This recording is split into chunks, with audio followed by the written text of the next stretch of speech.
ดาดูนุ่งส่งซ่า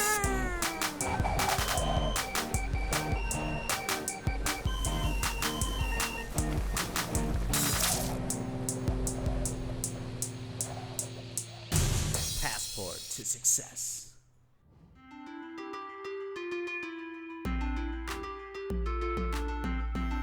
ขั้นตอนการเอือบซีนหมูอันนี้เป็นซีนหมูที่เราได้เกี่ยมไว้อันนี้เป็นซีนหมูที่เราได้เกี่ยมไว้แล้วโดยเราเอือบเอาพริกไทยใส่เอาหัวหอมใส่เพื่อให้มันกลิ่นหอมอันนี้เราใส่ผักถาดแล้วโรยพริกไทยใส่เกลือแล้วเวลาเราไปอบแล้วมันจะมีรสชาติแซ่บเราอบใส่เกลือเล็กน้อยแต่บ่ใส่หลายมันจะเค็มมันเอือบเข้ากันดี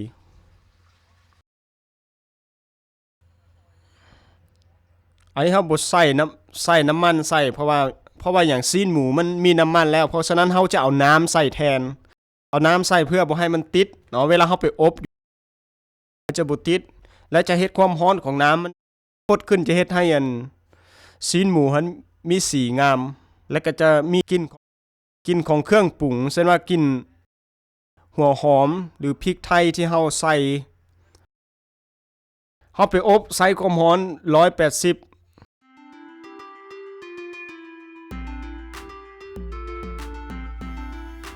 ขั้นตอนการเอือบซีนหมูอันนี้เป็นขั้นตอนเราได้กะเกียมอันนี้เป็นขาหมูเราเกียมมาแล้วต่อไปเราจะเอือบใส่มัสตาร์ดเอือบใส่เกลือเล็กน้อยใส่เกลือเอือบพอเอือบเวลาเราไปอบจะมีสีงามและจะมีรสชาติถ้าเราไปอบเลยมันจะบ่มีรสชาติเราใส่พริกไทยเล็กน้อยให้มันหอมมีกลิ่นหอมนี่สิ่งสำคัญเราต้องได้เอือบก่อนเราจะไปอบอยู่ในเขาอบแล้วเราสามารถเอาไปใส่ได้เลยเราเอือบแล้วใส่ความร้อน180องศาท่านอันนี้ต้องระมัดระวังเขาอบแล้วมันจะเป็นสีนี้จะเป็นสีงามเหลืองทองอบแล้วคือสุกแล้วอันนี้เป็นซีนหมูที่เขาอบไว้แล้วมันจะเป็นสีนี้สุกครึ่งนึงมันจะเป็นสีอันนี้เป็นสุกแล้วสีเหลืองทองเขาทอกน้ำใส่อันนี้เขากวดเบิ่งสังเกตเบิ่งมันจะไหม้โพดนะฮะเอาน้ำใส่เขาใส่น้ำซอสโห้ยทั้งๆได้คือกันเขาต้องขูดบ่ให้มันติดถ้ามันติดแล้วมันจะไหม้อาศัยน้ำนัวของมันย้อยแล้วเขาให้มันสุกก็ต้องตัวที่มันติดมันไหม้เขาขูดเพื่อบ่ให้มันดำหลาย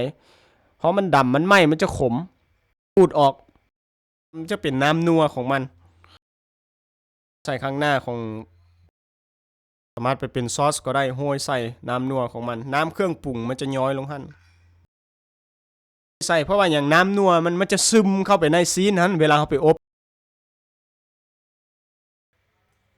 เขาโห้ยใส่เนาะอันนี้เพื่อจะเพิ่มรสชาติของมันตัวความนุ่มของซีนหมูอันนี้ต้องเพิ่มอุณหภูมิขึ้น250ความร้อนนี่หลังจากเขาอบเลยมันจะเป็นสีเหลืองทองมันจะเป็นต้อนแบบนี้ซีนขาหมู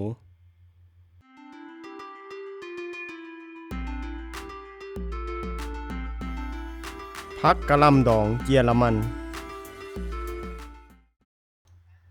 อันนี้เป็นเครื่องปรุงที่เขาเกี่ยมมา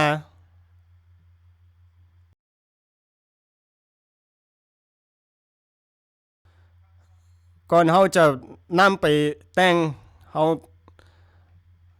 ต้องตัดหัวผักบัวก่อน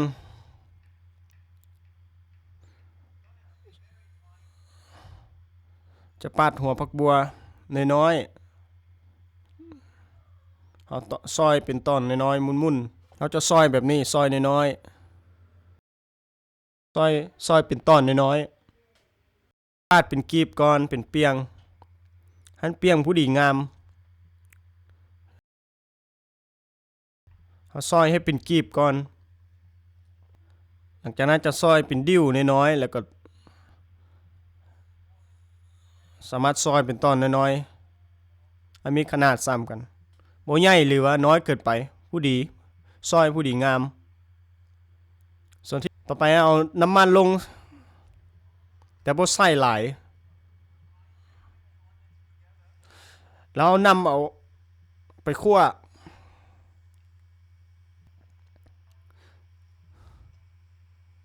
อันนี้ไม่เครื่องปรุงเฮาต้องคั่วมันก่อนคั่วกามันสุกดีจนกว่ามันสุกแม่นเฮาเอาผักกะหล่ำเป็นต้นที่ว่าเป็นผักกะหล่ำสำเร็จรูปต่อไปเฮาใส่บีฟคอนโซเม่ซีนก็ได้ซีนหมูหรือว่าน้ำซีนหรือว่าน้ำซุปธรรมดาก็ได้ใส่แทนกันได้เอาใส่เบลีฟเล็กน้อยเพื่อให้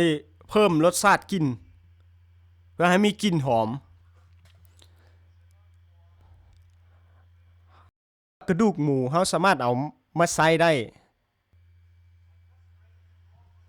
เฮาขูดมันฝรั่ง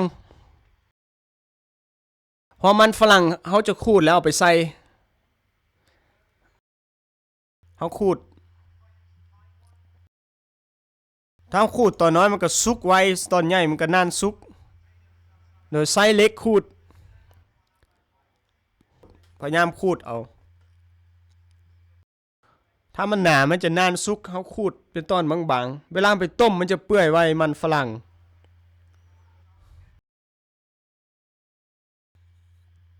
จะเฮ็ดให้มันเข้มข้นมันเหนียวแต่บ่ใส่หลายเฮากะเอาเฮามันฝรั่งใส่มันจะเหนียวเพราะว่ามันฝรั่งมันเวลามันสุกแล้วมันจะเปื่อยออกมันจะนุ่มเฮาคนพยายามให้มันเข้ากันดี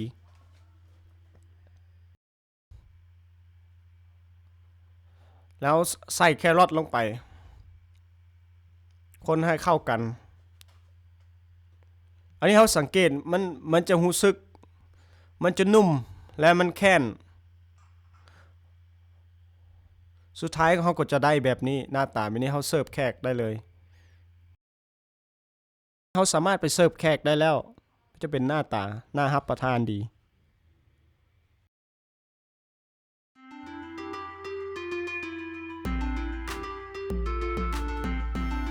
Pork tenderloin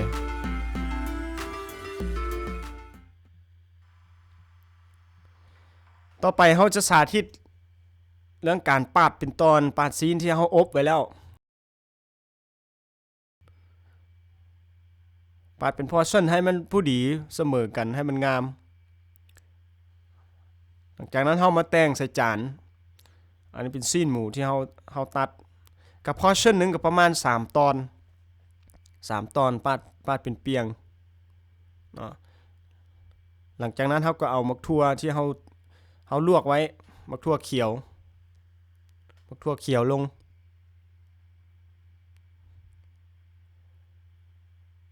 แล้วก็เอาหัวผักบัวที่เฮาได้จืดไว้หั่นเอาใส่มาแต่งมันก็จะเป็นหน้าตาแบบนี้แล้วเอาซอสนำซอสที่เฮาได้ปรุงไว้หั่นหวดหน้ามันซอสตัวนี้จะเพิ่มความเข้มข้นหรือว่าเพิ่มรสชาติเฮ็ดให้ซีนหมูหันแซ่บอันนี้เฮาสามารถเสิร์ฟได้เลยมันจะเป็นหน้าตาแบบนี้